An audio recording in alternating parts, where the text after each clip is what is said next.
production of ivory, elephant hide and meat has nothing to do with elephant management. Management is concerned solely with maintaining a balanced and healthy relationship between elephant populations and their habitats. When safe and/or excessive populations are managed according to the principles of preservation management, that means total protection from all harm, that constitutes mismanagement. And that is what the misguided and ignorant International Animal Rights Brigade are trying to force on Africa all the time. In their eyes, every single elephant needs to be totally protected. I can see many heads shaking when they hear these facts, figures, and management arguments.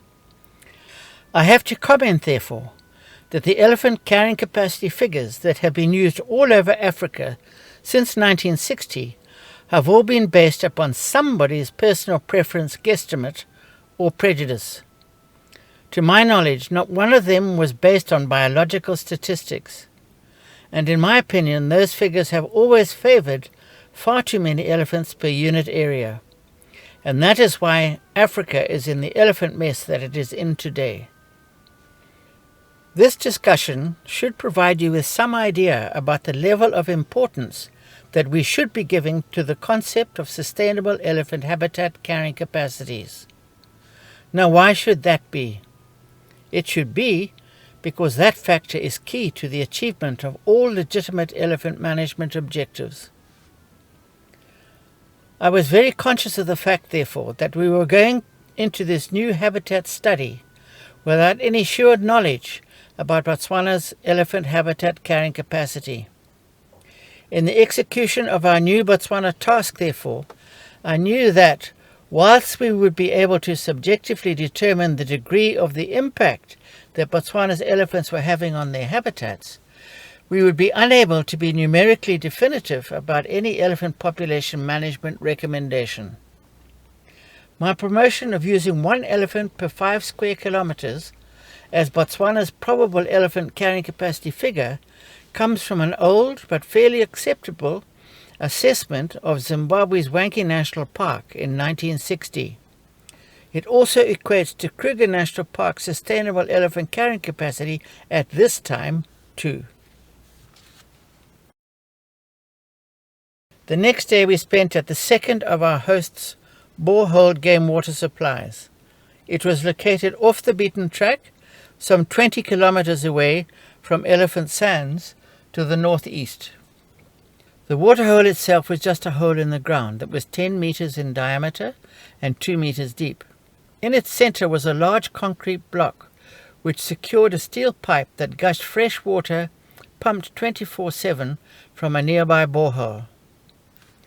Upon our arrival there were perhaps 25 dominant elephant bulls contesting primary access to the fresh water, and there were another 75 standing around on the open ground that surrounded it.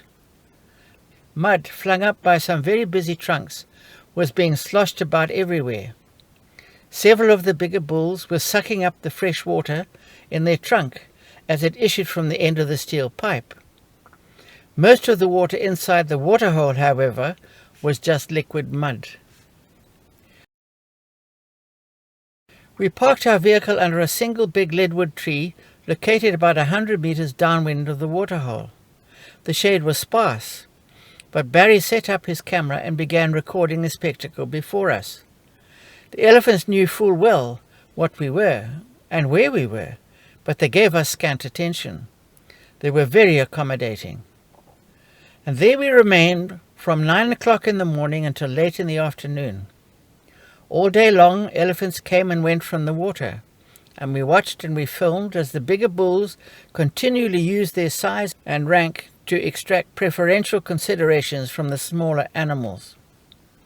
This was a good opportunity for us to age the bulls in front of us, which we did, roughly according to their life quarter categories. This was a technique that we explained in detail in part 1. For the convenience of our current viewers, however, I will go over the basic details again briefly. Elephants have a natural life expectancy of 60 years. That enabled me to divide the lives of elephant bulls into 4 life quarter periods, each quarter being of 15 years duration. So, first life quarter bulls are the babies, aged 0 to 15 years. Second life quarter bulls are aged 16 to 30 years. Third life quarter bulls are aged 31 to 45 years. And fourth life quarter bulls are aged 46 to 60 years. It is the fourth life quarter bulls that carry the big tusks. I spent that day, therefore, examining these elephant bulls, so many and so close at hand, trying to classify each one of them as a second, third, or fourth life quarter animal. My guesstimate was that maybe 1/3 of them were second life quarter animals. 2/3 were in their third life quarter, and only one individual qualified as being a possible fourth life quarter animal. Over the 8 hours of our visitation at the waterhole that day, we probably had 250 to 300 very large elephants pay us a visit. Most of them were bulls. There were half a dozen small breeding herds in the mix, each comprising no more than 5 animals in each family group, including small calves. I was very conscious of the fact that each of the bull elephants we saw that day would have required a daily ration of some 200 to 300 kilograms of food just to stay alive. Their combined daily food intake, therefore, was somewhere between 50 and 75 tons. I looked around. West of the waterhole, the habitat comprised a remnant few old tree stumps, an occasional dead log lying on the ground, very sparse dry grass that had been cropped to a height of 1 centimeter above the Kalahari sand substrate, and there were several very badly hedged green bushes, no taller than 2 meters high, none of which was being eaten by these elephants at all. As I had come to expect in this environment, the sparse and short green bushes that surrounded us were still alive only because they were unpalatable to elephants. Had they been edible, the elephants would have surely eaten them into extinction a long time ago. In front of us the ground was as flat as a pancake, and we could see to the horizon. Within this vast panorama, however, all we could see in abundance was yellow grass stubble just 1 centimeter high, and each of these minuscule tufts of grass was some half a meter distant from the next one. So there was a lot of bare Kalahari sand all about us. There was a flush of greenery, of single green leaves pushing out of the Kalahari sand. The bushmen called these leaves mkhawazan. They are full of prussic acid, a deadly hydrogen cyanide poison, and most wild animals know better than to try to eat them. To put these observations into blunt perspective, it seemed that there was just no food left in the local environment to keep 250-odd elephants alive, even for one more day. Furthermore, it would be another month before the rains broke. And, remember, there were at least another 100 elephant bulls in the same predicament at the nearby Elephant Sands tourist resort. Another consideration was the fact that, over the last 24 hours, we had seen no other species of game animal anywhere about. They had all long ago departed to better pastures elsewhere, or they had already died of starvation. The lack of elephant food problem was clearly extreme in the overall Elephant Sands environment, and I hope that this graphic state of affairs will put the too many elephant dilemma in Botswana into some kind of realistic perspective. I watched the elephants coming and going that day. One by one the big bulls dragged their feet through the deep Kalahari sand, plodding on. Even though some individuals clearly had a connection with other bulls nearby, they all maintained good individual distances. Effectively, they were individuals doing their own thing, and it seemed to be purely coincidental that they were moving in the same direction at the same time. And when they arrived, the older bulls were given priority consideration at the water. The younger animals always acknowledged their superiors' elevated status. All the time, therefore, the importance of rank stared us in the face. From past experience, I knew that the teak forest in the Chobe National Park was devoid of any kind of understory. So for comparison reasons, I needed to film a teak forest that still had an understory. We found what I was looking for in the Sibua Forest Reserve, a small pocket of teak located 100 kilometers away to the north of Elephant Sands. We arrived there mid-morning the following day. Beyond a fringe of green-leaf teak trees that were growing alongside the tarmac road, there was an extensive mixed plant understory growth beneath the forest canopy. It was bleak, pale brown in color, and tinder dry. But it was there, and although it looked dead, it was still very much alive. It was waiting for the first rainstorm of the new rainy season, due within the next month, which would make it burst into leaf. On the forest floor was a mixed profusion of highly palatable knee-high broadleaf dry brown grass, dead winter leaves from the mixed tree canopies overhead, and a mass of dried-up dead forbs, weeds, and tree seedlings of many kinds. During the rains, when the understory is in full leaf, it becomes very thick and is often impenetrable to humans on foot. The bushmen call the heavy teak understory thicket Sinanga. We drove along the tarmac road, taking film footage of the open teak forest with its multiple understory plants, all dry and brown but still alive and waiting for the rain. All teak forests are much the same. They are comprised of individual and mostly separate large teak trees. Sometimes their branches overlap, often they do not. In other words, a teak forest is not like a pine plantation, where all the tree canopies intertwine. Nevertheless, under the teak canopy and between the often wildly spaced tree trunks, the understory plants flourish during the rains. Teak forest understories are very mixed. In some areas, the lesser understory trees include various species of sprawling acacias, hookthorn vines, and dense Chinese lantern thickets, which sport a mass of heavy 2-inch long spines. There is normally also a great diversity of other smaller trees and shade-dependent plants.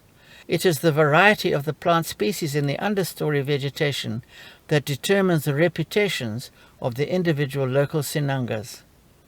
What they all have in common, however, is the fact that their plant bulk and the palatability of their plant species makes healthy teak forest understory a treasure trove of food for elephants, and they provide food and dense protective cover for many other big game animals too. We took our time filming the Sibua forest teak understories, knowing that we wouldn't get a second chance because from now on we would be entering heavy elephant territory. The elephants had not ransacked the Sibua area because at the height of the dry season it was far too far away from water. Even the biggest elephant bulls could not walk the 130-kilometer distance from the Chobe River to the Sibua and back to the river again on the same day. We pushed on, racing past the turnoff to Palamatenga. Soon we found ourselves inside the little tourist town of Kasane. We booked into one of the hotels and settled into the camping ground, which was located on the upstream Chobe River bank under some really big forest trees. There was a meshed wire game fence all along the camp boundary, which was enough to keep us safe from elephants, big cats and baboons, which were plentiful outside the fence all around us. The fence also protected the big trees from depredations by elephants. This is what the Chobe riverine forest had looked like before the elephants removed all the big trees. The wide and crystal clear waters of the Chobe River were within touching distance of our campsite. Each site was separated from the next one by small but dense thickets of typical riverine forest at ground level, comprising principally the intertwining hookthorn vines of Acacia swinevertii. These minuscule patches of exquisite thicket vegetation and the several big forest trees that grew inside the camping ground are the final remnants of the once extensive Chobe riverine forest, now totally destroyed. Warthogs wandered around the camping ground like they owned the joint. So did a small and relic population of the nearly extinct Chobe bushbuck. Surviving inside rest camp enclosures seems to be the penchant of these very beautiful antelope. I had personally walked through what in 1960 was known simply as the Chobe Forest. It had then been intact. My research told me, however, that there had also been a discontinuous ribbon of riverine forest patches all along the southeastern bank of the Chobe to the faraway Linyanti swamp. At Linyanti, the upstream river swung north, where it changed its name to the Kwando.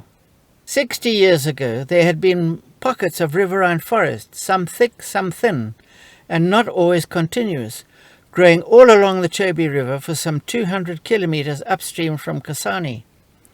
And in the 1950s, there had been an abundance of plains game animals like buffalo, blue wildebeest, waterbuck, warthog, zebra, kudu, sable, roan antelope, giraffe, and the famous Chobe bushbuck.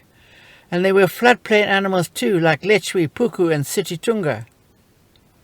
There had also been large numbers of giant riverine forest trees, like the acacia albida, the winter thorn, and Ficus sycamoris, the sycamore tree of the Christian Bible, all of which have since been wiped out throughout the Chobe River catchment.